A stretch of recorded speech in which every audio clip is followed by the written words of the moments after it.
Président Eyring, nous vous remercions pour votre message inspirant. Mes chers frères et sœurs, nous vous remercions de votre foi et de votre dévouement. Hier, on nous a tous demandé de soutenir Thomas S. Monson comme prophète du Seigneur et président de son Église. Et souvent nous chantons « Seigneur, merci pour le prophète ». Comprenons-nous réellement, vous et moi, ce que cela signifie? Imaginez l'honneur que nous fait le Seigneur de soutenir son prophète, dont les conseils seront purs, authentiques, motivés par aucune aspiration personnelle et totalement vrais. Comment soutenons-nous réellement un prophète? Longtemps avant de devenir président de l'Église, Joseph F. Smith a expliqué « Les saints qui soutiennent les autorités de l'Église ont le devoir important de le faire non seulement en levant la main, qui n'en est que la forme, mais aussi en action et en vérité. » Je me souviens bien de l'action la plus remarquable que j'ai faite pour soutenir un prophète. Quand je pratiquais la médecine et étais chirurgien cardiaque, j'ai eu la responsabilité de pratiquer, en 1972, une opération à cœur ouvert sur le président Kimball, à l'époque où il était président suppléant du Collège des 12 apôtres. Il avait besoin d'une opération très complexe. Je n'avais aucune expérience de ce genre de procédure sur un patient de 77 ans en insuffisance cardiaque. Je ne recommandais pas l'opération et j'en ai informé le président Kimball et la première présidence. Mais avec foi, le président Kimball a choisi de se faire opérer uniquement sur le conseil de la première présidence. Cela illustre la façon dont il soutenait ses dirigeants. Et cette décision m'a fait trembler. Grâce au Seigneur, l'opération a été une réussite. Quand le cœur du président Kimball s'est remis à battre, il l'a fait avec une grande vigueur. À ce moment précis, j'ai eu un témoignage clair de l'Esprit que cet homme serait un jour président de l'Église. Vous connaissez la suite. À peine 20 mois plus tard, il devenait président de l'Église. Et il a dirigé avec hardiesse et courage pendant plusieurs années. Depuis, nous avons soutenu Ezra Taft Benson, Howard W. Hunter, Gordon B. Hinckley et aujourd'hui Thomas S. Monson comme président de l'Église. Des prophètes dans tous les sens du terme. Mes chers frères et sœurs, s'il y a une chose que le rétablissement a faite, c'est de briser le mythe séculaire selon lequel Dieu a cessé de parler à ses enfants. Rien n'est plus éloigné de la vérité que ce mythe. Il y a eu un prophète à la tête de l'Église de Dieu dans toutes les dispensations depuis Adam jusqu'à notre époque. Les prophètes témoignent de Jésus-Christ, de sa divinité, de sa mission et de son ministère terrestre. Nous honorons Joseph Smith comme étant le prophète de cette dernière dispensation. Et nous honorons chaque homme qui lui a succédé comme président de l'Église. Lorsque nous soutenons les prophètes et les autres dirigeants, nous en appelons à la loi du consentement commun, car le Seigneur a dit « Il ne sera donné à aucun homme d'aller prêcher mon évangile ou d'édifier mon Église s'il n'est ordonné par quelqu'un qui a l'autorité et dont l'Église sait qu'il a l'autorité et qui a été dûment ordonné par les chefs de l'Église. » Cela nous donne, à nous, membres de l'Église du Seigneur, confiance et foi dans nos efforts pour suivre l'injonction scripturaire d'écouter la voix du Seigneur, telle qu'elle est donnée par la voix de ses serviteurs les prophètes. Tous les dirigeants de l'Église du Seigneur sont appelés par l'autorité appropriée. Aucun prophète, ni aucun autre dirigeant ou dirigeante de l'Église, d'ailleurs, ne s'est jamais appelé lui-même ou appelé elle-même. Aucun prophète n'a jamais été élu. Le Seigneur l'a clairement dit, « Ce n'est pas vous qui m'avez choisi, mais moi, je vous ai choisi. » On ne vote pas pour les dirigeants de l'Église de quelque niveau que ce soit. Cependant, il nous est donné le privilège de les soutenir. Les voies du Seigneur sont différentes des voies de l'homme. Les voies de l'homme font que lorsque quelqu'un devient vieux ou infirme, il est écarté de son poste ou du monde professionnel. Mais les voies de l'homme ne sont pas et ne seront jamais celles du Seigneur. Notre soutien au prophète est un encouragement personnel à faire tout notre possible pour suivre les priorités qu'il fixe. Par notre soutien, nous indiquons, comme par serment, que nous reconnaissons que leur appel de prophète est légitime et qu'il nous engage.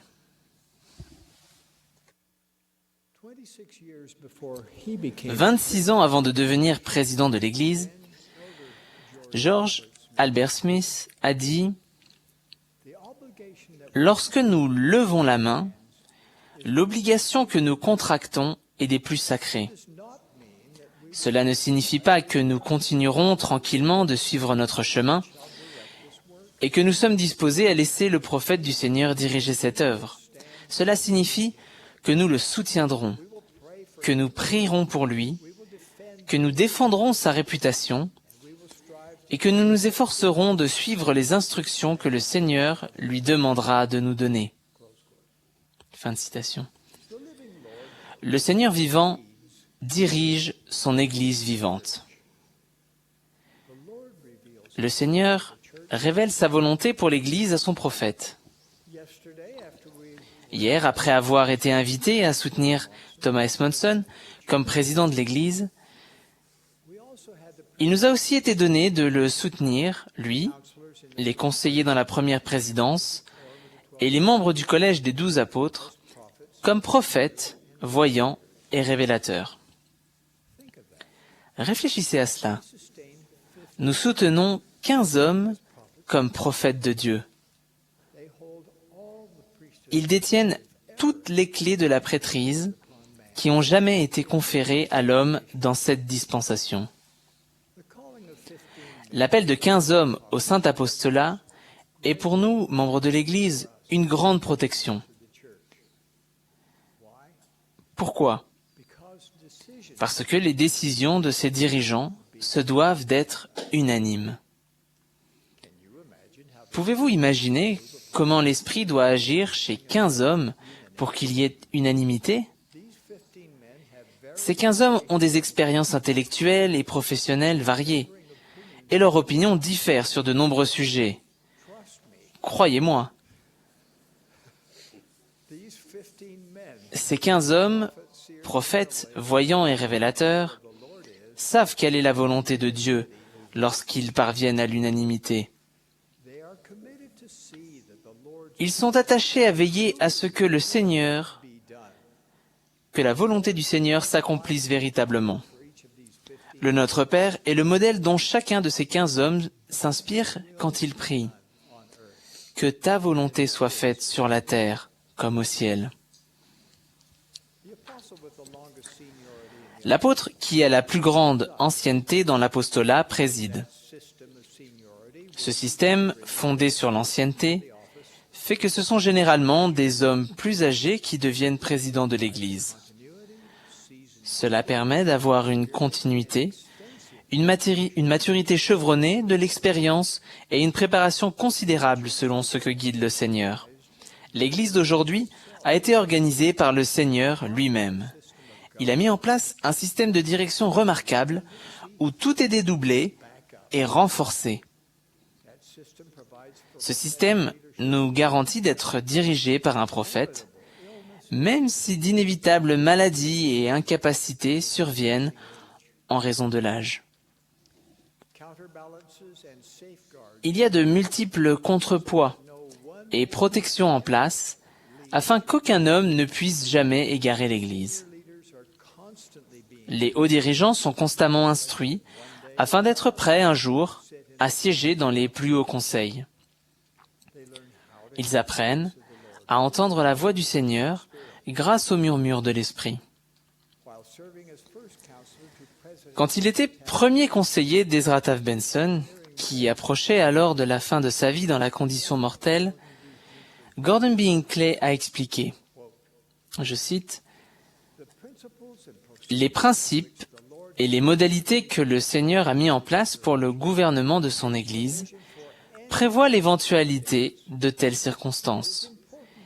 Il est important qu'il n'y ait aucun doute ou souci à propos de la direction de l'Église et de l'exercice des dons prophétiques, y compris le droit à l'inspiration et à la révélation dans l'administration des affaires et des programmes de l'Église, quand le président est malade ou n'est pas en mesure de remplir pleinement ses fonctions.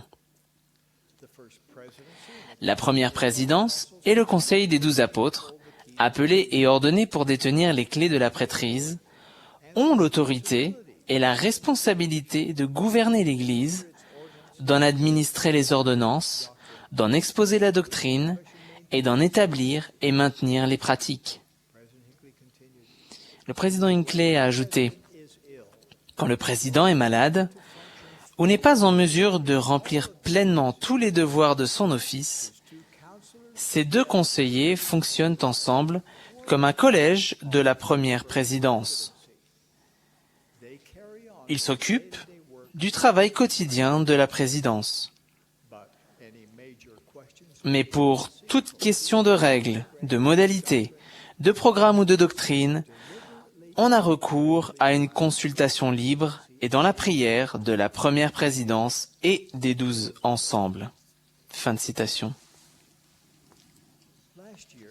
L'année dernière, 5e anniversaire de sa présidence de l'Église, Thomas S. Monson a évoqué ses 50 années de service apostolique et a fait la déclaration suivante. Je cite, « L'âge finira par laisser sa marque sur chacun de nous. Cependant, nous joignons notre voix à celle du roi Benjamin qui a dit « Je suis semblable à vous, sujet à toutes sortes d'infirmités de corps et d'esprit. Cependant, j'ai été choisi et consacré par mon Père, et j'ai été gardé et préservé par sa puissance incomparable pour vous servir de tout le pouvoir, de tout l'esprit et de toute la force que le Seigneur m'a accordée. » Mosia 2:11. Le président Monson a ajouté « Malgré les problèmes de santé qui peuvent survenir, malgré les faiblesses du corps ou de l'esprit, nous servons de notre mieux. Je vous assure que l'Église est entre de bonnes mains.